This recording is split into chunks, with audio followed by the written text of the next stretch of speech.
Chapter 23 The Groaning Ghost of Brimney Stoop. Jenner and Tink found themselves in a large room about the size of their whole cottage. All around were piles of odd-shaped objects covered in a thick layer of dust.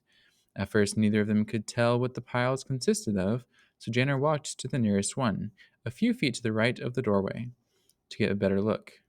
He leaned close to one of the dusty shapes and, without warning, sneezed violently. The eruption scattered the dust in a cloud. The lamplight was reflected by a flat piece of polished metal. Jenner had never seen a battle axe. Poto had often returned from town with a borrowed woodcutting axe, but this was nothing like it. The weapon was double-edged, and the two blades combined were as wide as Jenner's chest. Tink stood beside him with his mouth hanging open. "What is it?" Tink asked in a quiet voice.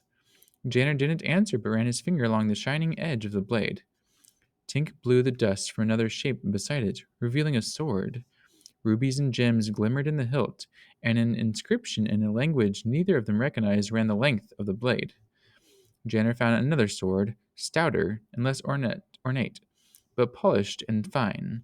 Slowly they turned, their eyes wide with wonder.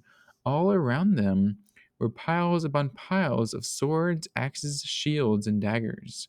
Suits of armor stood like sentries along the wall. There were enough weapons for a small army, hidden in the cellar of Ankle Jelly Manor for who knew how many years. After the initial shock, they hurried about the room, blowing and brushing dust from the weapons. Tink found a short sword and donned a small wooden shield. Jenner tried to pull the axe from the pile, but it was so heavy that as soon as the head was free, it clinged to the floor. He wondered that any man could pick it up, let alone swing it in a fight. He found a dagger that suited him. He tied the scabbard to his belt and snatched the blade out several times, stabbing the air. Tink put on a spiked helmet that was far too big for his head, and when Jenner saw him, he roared with laughter. "Look at this," Tink called, tossing the helmet aside. He had found hundreds of steel-tipped arrows, beside them a pile of unstrung bows leaning in the corner. Jenner uncovered a coil of rope, which reminded him that they were trapped. They had been so enthralled by the weapons that they had forgotten about the horned hounds and the unreachable cellar door. Jenner took a good look around him at the trove of weapons. Are these the jewels of Anira? He wondered. What did dear old Oscar and Reteep have to do with these weapons anyway? He shuddered to think what the Fangs would do to them if they ever discovered this secret. Oscar had traveled all over Scree collecting books and curiosities. He must have gotten the weapons at the same time and hid them here. But why? Jenner's mind whirled with all the answerless questions that had been recently found a home there.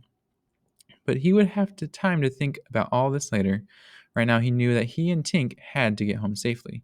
Tink, we have to go. Tink looked up from the oversized breastplate he was trying to buckle, and after a moment's thought, nodded. Even Tink realized they couldn't stay in the chamber forever. Jenner held up his rope. Maybe this will help. Good, I'm starving. Maybe Grandpa will make some more of that cheesy chowder. Jenner was relieved that for once Tink didn't argue. Leave everything here. The last thing we need is to be caught by a Fang. Or Ma, Tink said. With a weapon. They laughed together, took one last look at the shimmering room, and shut the door with a clink. The depressed buttons all clinked back out again, sealing the chamber from anyone without the map. They hustled back through the low tunnel, Janner with the rope slung over his shoulder, wondering how he would use it to escape. Suddenly from the darkness behind them came a sound that turned their blood cold. Drifting up from the weapon chamber was a wordless, menacing groan. They had awakened the ghost of Brimney Stoop.